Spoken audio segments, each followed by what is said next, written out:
আজকে যুব ছাত্র সমাজের নাম নিয়ে বিজেপি পার্টির কর্মী সমর্থক পার্টির ঝান্ডাবিহীন ভাবে যেভাবে নবান্ন অভিযানে তেনারা ডাক দিয়েছিলেন এবং যেভাবে তেনারা সঙ্গে ইট পাথর নিয়ে গিয়ে যেভাবে পুলিশকে আক্রমণ করেছে তাতে পুলিশ আহত হয়েও এই পরিস্থিতিকে পুলিশ সামাল দিয়েছে।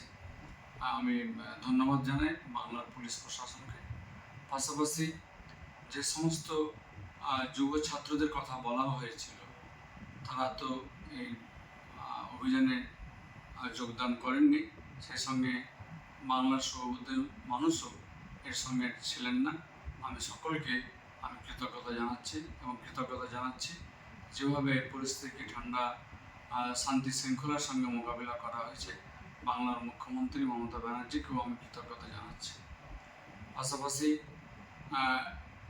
এই অভিযান সফল না হওয়ার ফলে যে উদ্দেশ্য নিয়ে তিনারা অভিযান করতে চেয়েছিলেন সেখানে সফল না হতে পেরে আগামীকালকে 12 ঘন্টার যে বাংলা বন্ধের ডাক দিয়েছে আর কি, আমরা তার সমর্থন করছি না।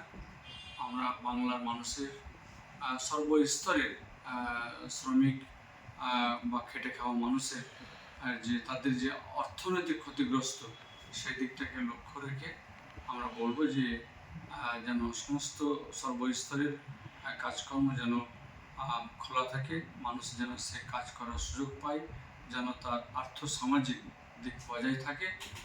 সেই সঙ্গে বিভিন্ন বাংলার সমস্ত পঞ্চায়েত সমিতি, জেলা পরিষদ, অফিস আদালত যে পরিষেবা পাওয়ার জন্য মানুষ যায় সেটাও যেন খোলা থাকে এবং পরিষেবা পায়।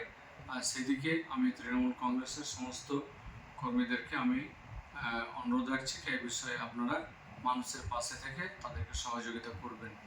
কোথাও অপ্রীতিকর কিছু ঘটনা দেখলে পুলিশ প্রশাসনকে জানাবেন এবং পুলিশ প্রশাসন নিশ্চিতভাবে এই অপ্রীতিকর গণ্ডগোলকে তা মোকাবিলা করবেন বা এটাকে শান্তিপূর্ণভাবে এটাকে সামাল দিয়ে অন্যান্য দিনের মতন সে কাজগুলো যেন মানুষ পায় সেদিকে লক্ষ্য রাখার জন্য আমি সকলের কাছে অনুরোধ রাখছি।